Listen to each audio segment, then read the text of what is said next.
अस्सलाम वालेकुम first year. बेटे open your biology book. Chapter 5 हमने स्टार्ट किया था, डेट आर एंजाइम्स। एंजाइम्स को हमने पढ़ लिया था कि enzymes are defined as they are specific protein that chemically speed up the chemical reaction by lowering the activation energy. Enzymes are also known as biocatalyst. Enzyme को हम लोग biocatalyst भी कहते हैं, हमने डिटेल से पढ़ लिया था। उसके बाद हमने पढ़ा था एक्टिव साइट ऑफ एंजाइम। वो प्लेस, वो जगह जहाँ पे एंजाइम और सबस्ट्रेट आपस में ज्वाइन होते थे, उस साइट को, उस जगह को हम लोग क्या कहते थे? एक्टिव साइट कहते थे। एक्टिव साइट यानी कि वो साइट थी, वो जगह थी, वो लोकेशन थी जहाँ पे बेसिकली एंजाइम और सबस्ट्रेट आके जो है कंबाइन हो रहे थे। मैंने आपको डिटेल से बड़ा जो है वो एक्सपेरिमेंट छोटा सा जो है वो करके दिखाया था, किस तरह एंजाइम्स और सबस्ट्रेट जो हैं वो आपस में बेटे ज्वाइन होते हैं।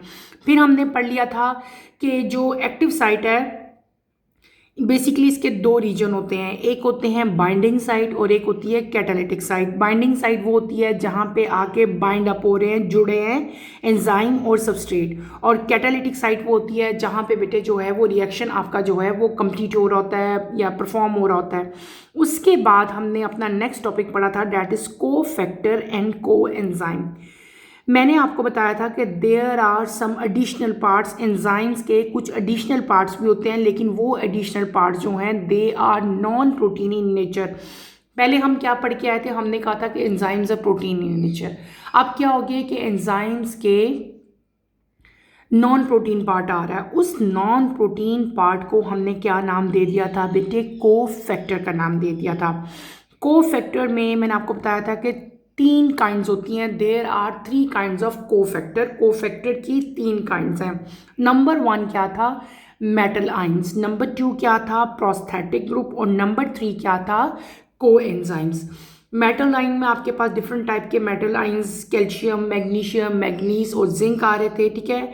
फिर हमने क्या पढ़े थे? हमने पढ़े थे दूसरा जो उसकी काइंड थी, that is prosthetic group. Prosthetic group क्या था कि जब को फैक्टर एंजाइम्स के साथ कोवलेंट बॉन्ड बना रहे थे तो हम उसको क्या कहते हैं कि ये प्रोस्थेटिक ग्रुप है। उसके बाद हम लोग इन द एंड आए थे को एंजाइम की तरफ, कि जब को फैक्टर जो है यानी कि जो नॉन प्रोटीन मालिक्यूल था, जब वो एंजाइम के साथ बेटे लूजली बाउंड अप होता है, लूजली उसकी बॉन्डिंग होती है, इस तरह की काइंड को हम लोग क्या कहते थे? को एंजाइम कह रहे थे।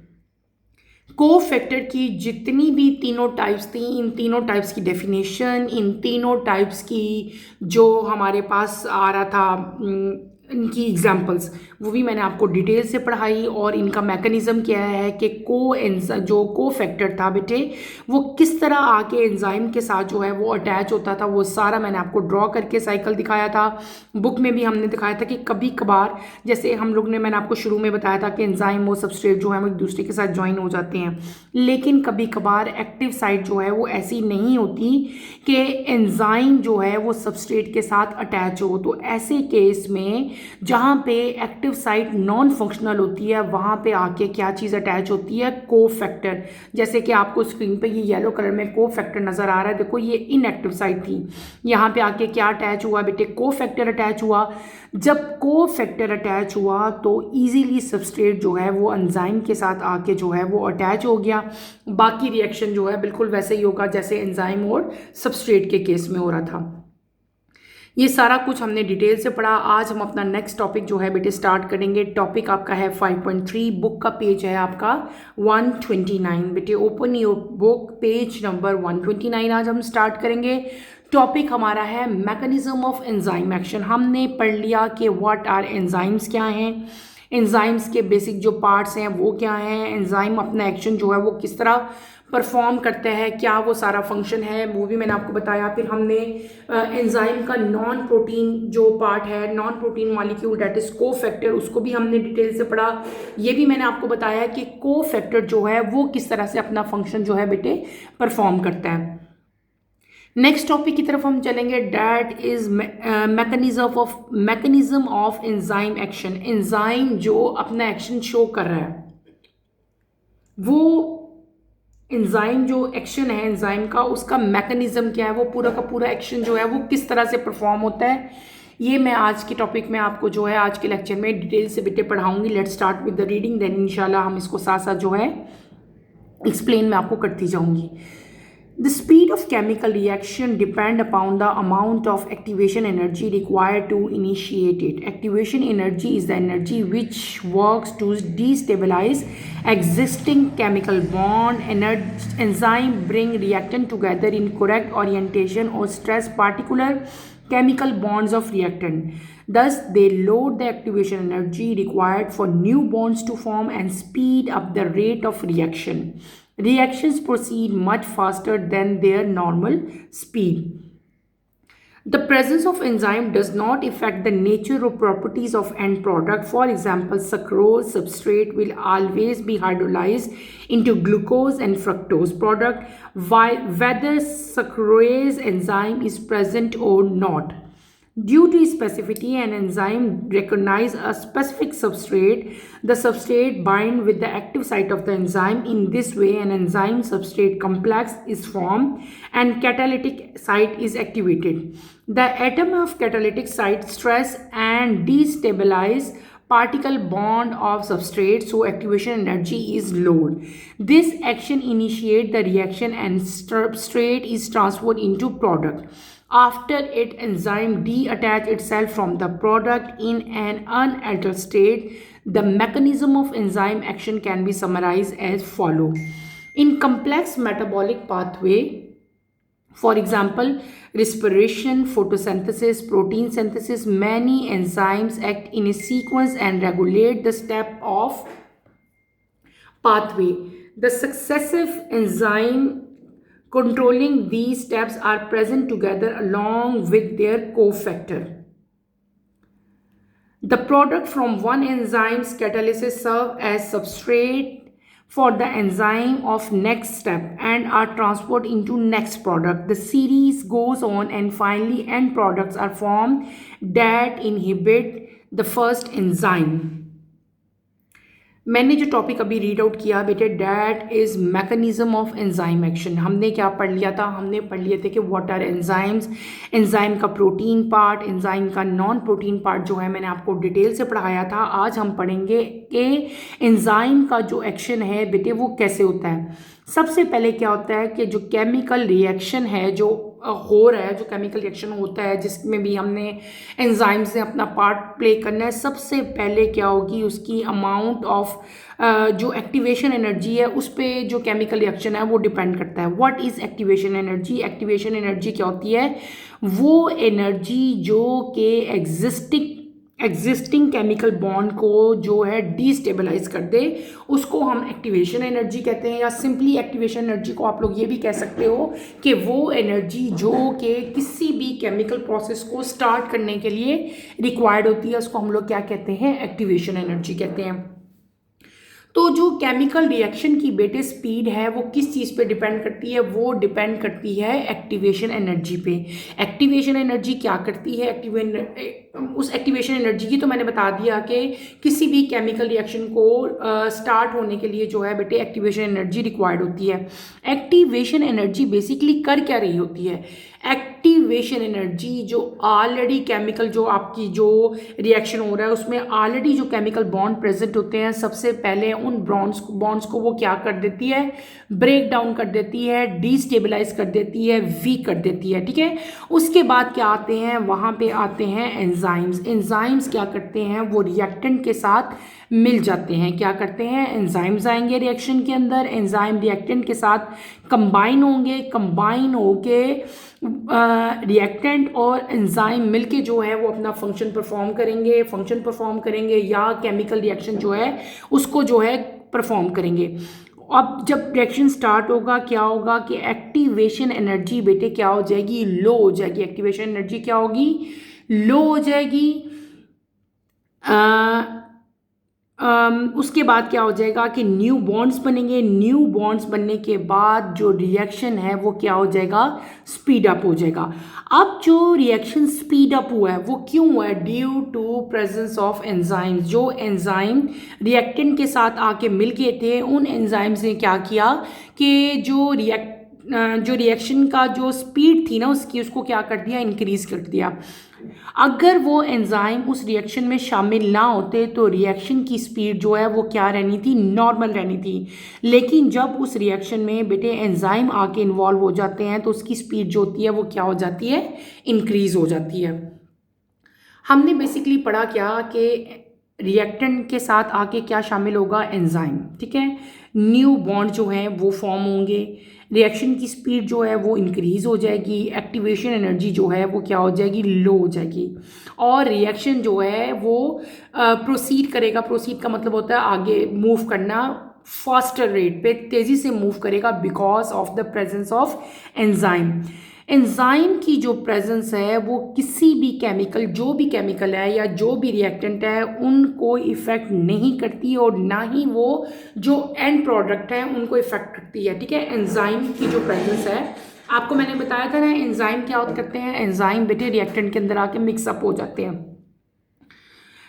रिएक्टेंट के अंदर मिक्सअप होने से रिएक्टेंट के जो उनकी कंडीशन है, जो उनकी चाहे फिजिकल कंडीशन है, जो उनकी केमिकल कंडीशन है, उस पर कोई भी फ़र्क नहीं पड़ता एंजाइम के शामिल होने से। इसी तरह जब रिएक्टेंट कन्वर्ट हो जाते हैं प्रोडक्ट में, तो प्रोडक्ट के ऊपर भी बेटे एंजाइम्स के होने की वजह से कोई इम्पैक्ट नहीं आता। प्रोडक्ट जो है अपनी जो उनकी कंडीशन है, जो उनकी मतलब स्टेट है, जिस तरह के वो हैं वो वैसे ही रहेंगे। एंजाइम्स के बीच में शामिल होने से उनकी जो शेप है या उनका जो स्ट्रक्चर है उस पर कोई भी फ़र्क नहीं पड़ता। कॉमन एग्जांपल आपको दी हुई है सक्रोज की, ठीक है। सक्रोज का जो सबस्ट्रेट है वो क्या करता है, हाइड्रोलाइज होता है किसमें, ग्लूकोज में। और सक्रोज यानी कि सक्रोज आप लोग बायोमॉलिक्यूल्स में डिटेल से पढ़ के आए हो, जो हमने कार्बोहाइड्रेट्स पढ़ा था। सक्रोज जो है वो कन्वर्ट होता है किसमें, ग्लूकोज में एंड फ्रक्टोज में। ग्लूकोज और फ्रक्टोज क्या है, एंड प्रोडक्ट्स हैं, ठीक है। सक्रोज क्या है, वो सबस्ट्रेट है। इस सबस्ट्रेट के साथ आके क्या चीज़ अटैच होती है, एंजाइम। कौन सा एंजाइम बेटे, सक्रेज जो है वो एंजाइम यहाँ पे आके जो है वो सक्रोज के साथ अटैच होता है। कौन सा एंजाइम, सक्रेज। और सक्रोज के अंदर हाइड्रोलिसिस होती है। सक्रोज किस में कन्वर्ट होता है, ग्लूकोज में और फ्रक्टोज में, ठीक है। अगर यहाँ पे एंजाइम शामिल ना होता तब भी इसने कन्वर्ट किस में होना था, फ्रक्टोज में और ग्लूकोज में ही। लेकिन अगर एंजाइम शामिल भी हो जाएगा तब भी इसका एंड प्रोडक्ट क्या बनेगा, ग्लूकोज और फ्रक्टोज ही बनेगा। लेकिन इन दोनों में फ़र्क क्या हो जाएगा कि अगर इस रिएक्शन में, इस प्रोसेस में जो हाइड्रोलिसिस का प्रोसेस हो रहा है, इसमें अगर बेटे एंजाइम शामिल हो जाएगा ना, तो ये रिएक्शन क्या हो जाएगा, स्पीड अप हो जाएगा। सपोज अगर ये रिएक्शन 1 घंटे में पूरा होना था ना, 1 घंटा इसने लेना था, 1 आवर 2 आवर जितना भी टाइम लेना था विदाउट एंजाइम, तो एंजाइम की प्रेजेंस में रिएक्शन जो है ये विद इन फ्यू मिनट्स जो है वो हो जाता है। बहुत स्पीड से ये रिएक्शन जो है वो कंप्लीट होता है। और अगर एंजाइम यहाँ पे एब्सेंट हो तो रिएक्शन जो है बहुत स्लोली जो है ये फॉरवर्ड जो है ये प्रोसीड करेगा। क्लियर हो गया। एंजाइम जो है आपको मैंने बताया था कि हर एंजाइम का एक स्पेसिफिक सबस्ट्रेट होता है। ये नहीं है कि अगर एक एंजाइम है, जैसे कि सक्रोज के लिए कौन सा एंजाइम है, सक्रेज है, ठीक है। प्रोटीन के लिए कौन सा एंजाइम है, हमने पढ़ा प्रोटीएज है। डिफरेंट टाइप के अमाइलेज है, ये एंजाइम्स है ना। हर एंजाइम जो है that is specific. Her enzyme का एक स्पेसिफिक सबस्ट्रेट है। अगर सक्रोज का सक्रेज है ना, तो वो सक्रेज जो है वो सिर्फ सक्रोज के साथ आके अटैच होगा। वो किसी और के साथ जाके, किसी और प्रोटीन के साथ या किसी और मतलब प्रोटीन है या और कार्बोहाइड्रेट्स हैं उनके साथ जाके ये अटैच नहीं होगा। हर एंजाइम का एक स्पेसिफिक जो है वो सबस्ट्रेट होता है और उसमें उसी के साथ जो है वो अटैच होना होता है। मैंने आपको कल वाले लेक्चर में बेटे आपको बताया था कि किस तरह एंजाइम जो है वो एक सबस्ट्रेट के साथ अटैच होता है। हर एंजाइम की एक स्पेसिफिक शेप होती है, हर सबस्ट्रेट की भी एक स्पेसिफिक शेप होती है और वो दोनों एक दूसरे के अंदर फिट आते हैं। कैसे आते हैं, फिट आते हैं। मैंने कल आपको पूरा ये एक्सपेरिमेंट जो है करके दिखाया था कि जिस तरह की एंजाइम की शेप होगी वैसे ही उसी से मिलती जुलती सबस्ट्रेट की शेप होगी और दोनों एक दूसरे के अंदर स्ट्रांगली जो है वो फिट हो जाते हैं। हर एंजाइम का अपना एक स्पेसिफिक सबस्ट्रेट होता है। जब एंजाइम और सबस्ट्रेट एक दूसरे के साथ मिलते हैं तो वो क्या बना लेते हैं, वो एक कम्प्लेक्स बना लेते हैं। उस कम्प्लेक्स को हम लोग क्या कहते हैं, एंजाइम सबस्ट्रेट कम्प्लेक्स कहते हैं। और जब ये दोनों मिल जाते हैं, ये दोनों मिलते हैं कहाँ पे हैं, किस जगह पे आके ज्वाइन होते हैं बेटे, ये ज्वाइन होते हैं एक्टिव साइट पे, ठीक है। यानी कि एक्टिव साइट की जो बाइंडिंग साइट थी वहाँ पे आके ये अटैच होंगे और जो कैटालिटिक साइट थी वहाँ पे ये रिएक्शन फर्दर प्रोसीड करेगा। जब रिएक्शन कंप्लीट हो जाता है तो बेटे पहले तो क्या होगा कि वहाँ के जो एक्चुअल जो पहले से बॉन्ड वहाँ पे मौजूद थे वो एक्टिवेशन एनर्जी की वजह से क्या हो जाते हैं, ब्रेक डाउन हो जाते हैं, वहाँ पे न्यू बॉन्ड बनते हैं, एक्टिवेशन एनर्जी जो है वो लोअर हो जाती है और रिएक्शन जो है वो आगे फॉरवर्ड डायरेक्शन में क्या करेगा बेटे, प्रोसीड करेगा। जब रिएक्शन कंप्लीट हो जाता है तो एंजाइम और सबस्ट्रेट एक दूसरे से अलग हो जाते हैं। सबस्ट्रेट कन्वर्ट हो जाता है बेटे प्रोडक्ट में और एंजाइम वहाँ से जो है डी अटैच हो जाता है, उससे सेपरेट होके अलग हो जाता है। एंजाइम बिल्कुल उसी कंडीशन में हमें मिलता है जिस कंडीशन में वो रिएक्शन के स्टार्ट होने से पहले था, ठीक है। मैंने आपको अपने कल वाले लेक्चर में बेटे आपको सारा जो है ये बताया था कि किस तरह एंजाइम जो है सबस्ट्रेट के साथ अटैच होते हैं, किस तरह जो है सबस्ट्रेट प्रोडक्ट में कन्वर्ट हो जाता है और एंजाइम एज इट इज़ जो है हमें वापस मिल जाता है। प्लांट सेल के अंदर बेटे बहुत सारे ऐसे रिएक्शंस हैं, एनिमल सेल्स के अंदर बहुत सारे ऐसे रिएक्शंस होते हैं जिनमें जो है एंजाइम जो है वो इन्वॉल्व होते हैं। बहुत सारे प्लांट सेल के, जैसे कि प्लांट सेल के अंदर रिस्पायरेशन, सेल रिस्पायरेशन जो होती है, फोटोसिंथेसिस का प्रोसेस, प्रोटीन सिंथेसिस का प्रोसेस, इन तमाम के अंदर एंजाइम एक्टिविटी होती है। एंजाइम की वजह से रिएक्शन प्रोसीड करते हैं, एंजाइम ही की वजह से रिएक्शन जो है ये स्पीड अप होते हैं। इसी तरह एनिमल सेल्स के अंदर, ह्यूमन बीइंग के अंदर भी बेटे बहुत सारे एंजाइम जो हैं वो प्रेजेंट होते हैं, स्पेशली हमारे डाइजेशन में जो है। इसी तरह डाइजेस्टिव सिस्टम जो है इसमें बहुत सारे जो डाइजेशन का प्रोसेस है वहाँ पे बहुत सारे एंजाइम जो हैं वो शामिल हैं जो कि इस प्रोसेस को स्पीड अप करते हैं और कंप्लीट करते हैं। इसी तरह और बहुत सारे रिएक्शंस हैं बेटे जिनमें एंजाइम्स की एक्टिविटी जो है वो शामिल होती है, ठीक है। तो ये हमने पढ़ा, ठीक है। बहुत सारे कुछ रिएक्शंस तो जो लिविंग सेल्स हैं बेटे उनमें ऐसे होते हैं कि एक ही स्टेप है और सिंपल जो है उसमें एंजाइम शामिल हुआ और ख़त्म हो गया। लेकिन कुछ ऐसे प्रोसेस होते हैं जो स्टेप बाय स्टेप होते हैं, कुछ प्रोसेस ऐसे हैं जिनमें बहुत सारे स्टेप्स इन्वॉल्व होते हैं। कॉमन एग्जांपल आपको दी हुई है रिस्पायरेशन। देखो रिस्पायरेशन में बहुत सारे स्टेप्स जो हैं वो इन्वॉल्व होते हैं, तो वहाँ पे बहुत सारे एंजाइम जो हैं वो उस स्टेप में शामिल होते हैं। एक प्रोडक्ट बनता है, एंजाइम निकलता है, फिर वही प्रोडक्ट जो है वो रिएक्टेंट में कन्वर्ट हो जाता है और रिएक्टेंट फिर नए प्रोडक्ट में कन्वर्ट होते हैं।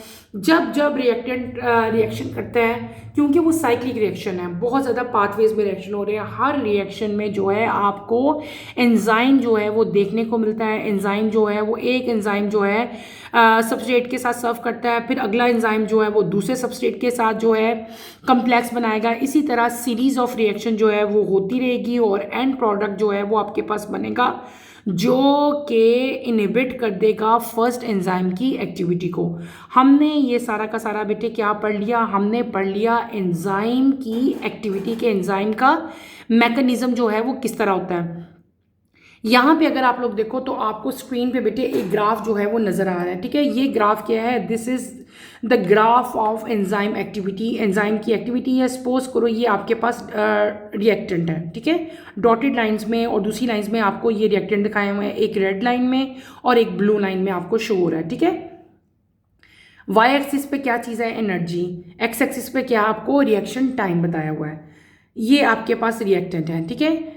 यहाँ पे एक ब्लू लाइन है, कन्वर्ट हो रहे हैं कहाँ पे, प्रोडक्ट्स में। जो एंड जहाँ से लाइन एंड होगी वो क्या होगी, प्रोडक्ट्स, और ये ऊपर जो रेड लाइन है ये भी आपकी रिएक्टेंट ही है। यहाँ पे एनर्जी जो है वो क्या हो रही है, लो हो रही है, और यहाँ पे एनर्जी जो है एक्टिवेशन एनर्जी ये क्या है, हाई है। अब क्या हुआ कि आपको मैंने कहा था जब एंजाइम जो है बेटे रिएक्टेंट के साथ मिलते हैं तो एक्टिवेशन एनर्जी क्या हो जाती है, लोअर हो जाती है। तो ये देखो energy for activation with enzyme, जब एनर्जी एक्टिवेशन एनर्जी, जब जब बेटे एंजाइम्स रिएक्टेंट के साथ मिलते हैं ना तो एक्टिवेशन एनर्जी क्या हो जाती है, लो हो जाती है। लेकिन अगर रिएक्टेंट के साथ एनर्जी जो है एंजाइम रिएक्टेंट के साथ अगर एंजाइम ना मिलें तो एनर्जी जो है वो क्या होती है, हाई होती है। ये रेड वाली आपको हाई दिखाई हुई है, ब्लू वाली आपको बताया है लाइन में, ब्लू वाली लाइन आपको क्या इंडिकेट करी है कि ब्लू लाइन इंडिकेट करी है कि इस रिएक्शन में रिएक्टेंट में एंजाइम शामिल हो गए। जब यहाँ पे एंजाइम शामिल हो गए तो एक्टिवेशन एनर्जी क्या होगी, लो होगी। जब एक्टिवेशन एनर्जी लो होगी तो आपका रिएक्शन जो है उसकी स्पीड तेज़ होगी और वो नॉर्मल स्पीड से तेज़ी से जो है वो किस में कन्वर्ट हो गया, प्रोडक्ट में कन्वर्ट हो गया। ये चीज़ हमने पहले भी बताई है कि जब एंजाइम शामिल हो जाते हैं रिएक्शन में तो वो क्या करते हैं, वो रिएक्शन की स्पीड को इंक्रीज़ कर देते हैं। अगर देखो रेड लाइन में ये जो ब्लू लाइन है इसमें क्या हुआ, ये जल्दी रिएक्शन प्रोसीड हुआ है और ये प्रोडक्ट में कन्वर्ट हो गया। रेड लाइन अभी पीछे है। यहाँ पे एंजाइम शामिल हुए जिसने क्या कर दिया, एक्टिवेशन एनर्जी को लो कर दिया। यहाँ पे एंजाइम शामिल नहीं हुए, इसकी वजह से एक्टिवेशन एनर्जी जो है वो क्या रही, हाई रही, लेकिन रिएक्शन जो है वो नॉर्मल मतलब उसकी स्पीड रही। नॉर्मल स्पीड में रिएक्शन देखो यहाँ तक कंप्लीट हुआ और जब एंजाइम शामिल हो गए एक्टिवेशन एनर्जी लो होगी और रिएक्शन आप देखो कितनी जल्दी कंप्लीट हुआ और ये क्या बन गए, आपके पास प्रोडक्ट्स बन गए। ये क्या चीज़ थी, ये आपके पास था पूरा का पूरा ग्राफ। ठीक है, अब मैं आपको दोबारा से एक दफ़ा सारा हम लोग इसको पढ़ते हैं कि हमने बेसिकली पढ़ा क्या आज के टॉपिक में। जो एंजाइम का एक्शन था वो कैसे हुआ, हमने दो चीज़ें मेन यहाँ पे स्टार्ट की, दो चीज़ें हमने पढ़ी। हमने क्या पढ़ा, मैकेनिज्म्स ऑफ एंजाइम एक्शन हमने पढ़ा। हमने क्या कहा, हमने कहा आपको, मैंने आपको कहा कि जो केमिकल रिएक्शन की स्पीड है बेटे वो किस पे डिपेंड करती है, वो डिपेंड करती है अमाउंट ऑफ एक्टिवेशन एनर्जी पे। एक्टिवेशन एनर्जी क्या होती है, एक्टिवेशन एनर्जी वो एनर्जी है जो कि रिएक्शन को स्टार्ट करने में हेल्प करती है। और एक्टिवेशन एनर्जी बेसिकली बेटे क्या करती थी, ये जो एग्जिस्टिंग केमिकल बॉन्ड थे उनको डिस्टेबलाइज कर देती थी। जब एंजाइम रिएक्टेंट के साथ कंबाइन होता था तो क्या होता था कि वो जब एंजाइम रिएक्टेंट के साथ मिलेगा तो क्या हो जाएगी, जो एक्टिवेशन एनर्जी है वो लो हो जाएगी और जो रेट ऑफ रिएक्शन है वो क्या हो जाता है, वो स्पीड अप हो जाता है। अगर आपने ग्राफिकली जब ये मैकेनिज्म पूरा का पूरा लिखना होता है ना तो बेटे इस मैकेनिज्म को हम लोग जो है वो ग्राफ की फॉर्म में भी बताते हैं। ठीक है, आपने यहाँ पे एक ग्राफ ड्रॉ करना है जैसे कि आपको स्क्रीन पे शो हो रहा है। यहाँ पे वाई एक्सिस पे आप लोग क्या शो करोगे, आप शो करोगे energy, this is required energy. यहाँ पे क्या आ जाएगा, हमारा रिएक्शन का टाइम आ जाएगा, रिएक्शन का टाइम। ठीक है, ये आपके क्या है, रिएक्टेंट है। ये जो मैं डॉटेड लाइन शो कर रही हूँ ये क्या चीज़ है बेटे, दीज आर रिएक्टेंट्स। ठीक है, दो लाइंस में शो करती हूँ, एक लाइन वो है जो प्रोडक्ट्स में कन्वर्ट होगी। ठीक है, एक लाइन वो है जो कि बहुत ऊपर गई और यहाँ तक आई। ठीक है, ये जो है ये क्या है, this is high, HIGH high है, EA इसको हम क्या कह लेते हैं, EA। ये क्या चीज़ है, इसको हम लोग कहते हैं लो, LO लो। और इसको हम, ये भी एक्टिवेशन एनर्जी है, ये भी एक्टिवेशन एनर्जी है। अगर आप यहाँ पे गौर करो बेटे, ये क्या, EA क्या है, एक्टिवेशन एनर्जी, ये भी क्या है, एक्टिवेशन एनर्जी। ये क्या है, activation energy without enzyme.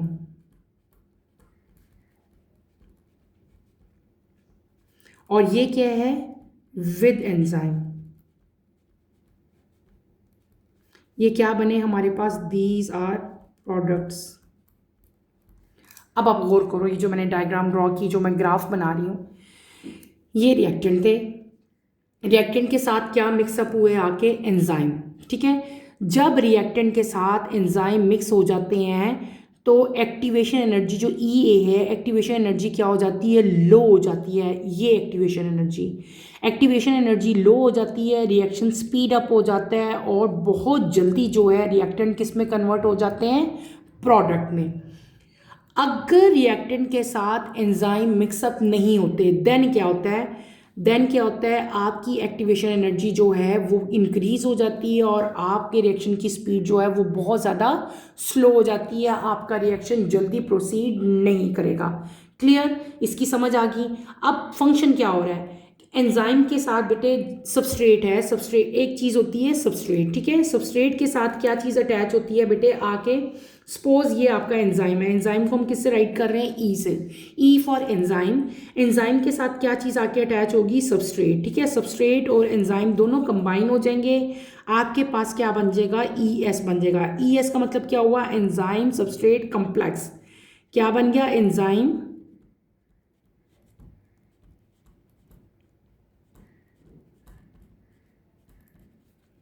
Complex, ठीक है। This is enzyme and this is substrate, ये क्या है, एंजाइम।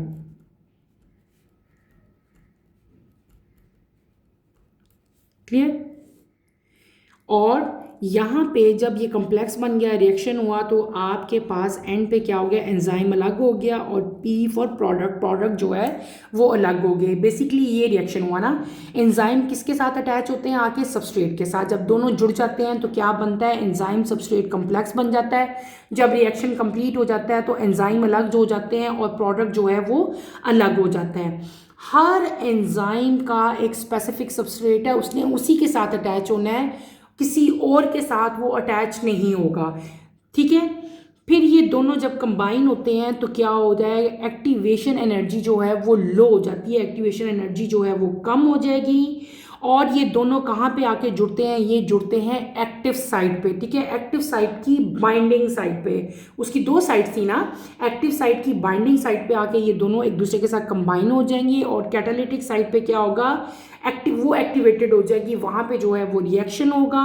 और जो है कैटालिटिक साइट जो है वो स्ट्रेस में जाएगी, स्ट्रेस में जाने से क्या है कि डिफरेंट टाइप के जो बॉन्ड्स हैं वो पुराने बॉन्ड ब्रेक हो जाएंगे, न्यू बॉन्ड बनेंगे, एक्टिवेशन एनर्जी जो है वो लो हो जाएगी। और सबस्ट्रेट जो है वो किस में कन्वर्ट हो जाएगा बेटे, प्रोडक्ट में कन्वर्ट हो जाएगा। After the completion of reaction enzyme जो है वो वहाँ से अलग हो जाएंगे।